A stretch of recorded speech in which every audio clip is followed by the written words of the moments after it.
जब हम पैसे की बात करते हैं तो ज़्यादातर लोग ये सोचते हैं कि पैसा कमाने के लिए इंटेलिजेंस चाहिए, स्ट्रैटेजी चाहिए या फिर कोई स्पेशल स्किल चाहिए।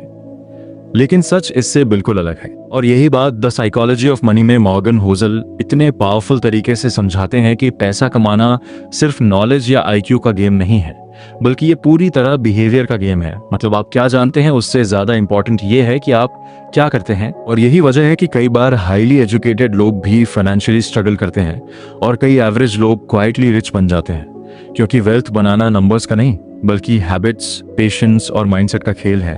हम सबको बचपन से सिखाया जाता है कि हार्ड वर्क करो, अच्छे मार्क्स लाओ, अच्छी जॉब लो और पैसा कमाओ। लेकिन हमें ये नहीं सिखाया जाता कि पैसे को हैंडल कैसे करना है, उसे ग्रो कैसे करना है और सबसे इंपॉर्टेंट उसे लूज होने से कैसे बचाना है।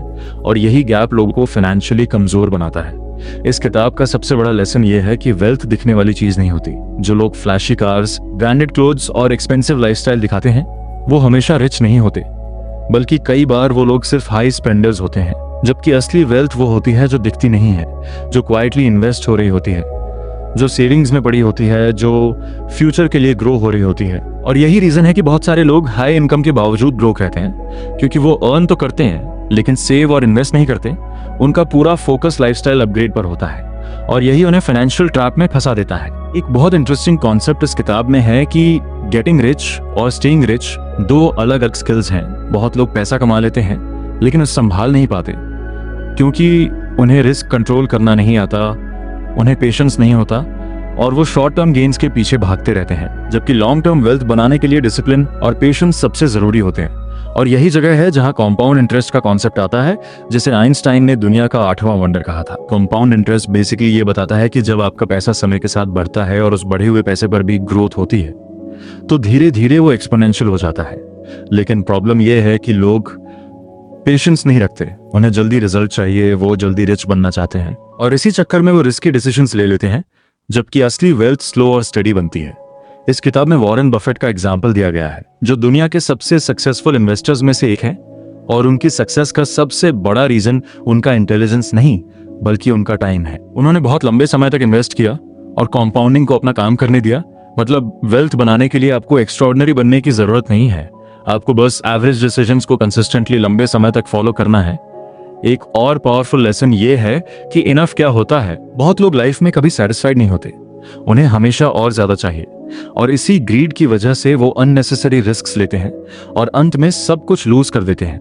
जबकि स्मार्ट लोग जानते हैं कि कब रुकना है, कब इनफ है, क्योंकि अगर आपके पास ऑलरेडी इनफ है और आप फिर भी अननेसेसरी रिस्क ले रहे हैं तो आप सिर्फ लूज करने के चांस बढ़ा रहे हैं। इस किताब में लक और रिस्क की भी बात की गई है। हम अक्सर सक्सेसफुल लोगों को देखकर सोचते हैं कि उन्होंने सब कुछ अपने टैलेंट से अचीव किया है, लेकिन रियलिटी यह है कि लक भी बहुत बड़ा रोल प्ले करता है और इसी तरह फेलियर में भी रिस्क का फैक्टर होता है।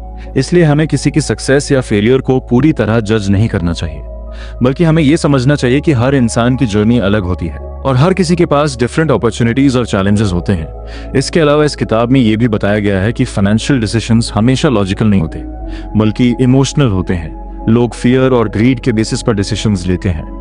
मार्केट क्रैश होता है तो लोग डर के मारे सेल कर देते हैं और जब मार्केट पीक पर होता है तो लोग ग्रीड में आकर बाय करते हैं और यही गलत साइकिल उन्हें नुकसान में डाल देती है। जबकि स्मार्ट इन्वेस्टर्स इमोशंस को कंट्रोल करते हैं और लॉन्ग टर्म सोचते हैं। एक और इंपॉर्टेंट लेसन ये है कि फ्रीडम पैसे का सबसे बड़ा बेनिफिट है। पैसा आपको वो फ्रीडम देता है कि आप अपने टाइम को कंट्रोल कर सकें, आप वो काम कर सकें जो आप करना चाहते हैं और आपको किसी के प्रेशर में डिसीजंस न लेने पड़े।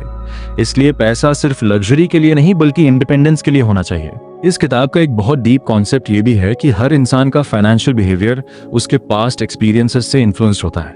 जो इंसान गरीबी में बड़ा हुआ है उसका पैसा देखने का नजरिया अलग होगा और जो अमीरी में बड़ा हुआ है उसका अलग होगा। इसलिए फाइनेंशियल एडवाइस यूनिवर्सल नहीं हो सकती। हर किसी को अपनी सिचुएशन के हिसाब से डिसीजंस लेने चाहिए। इसके अलावा सेफ्टी मार्जिन भी बहुत जरूरी है।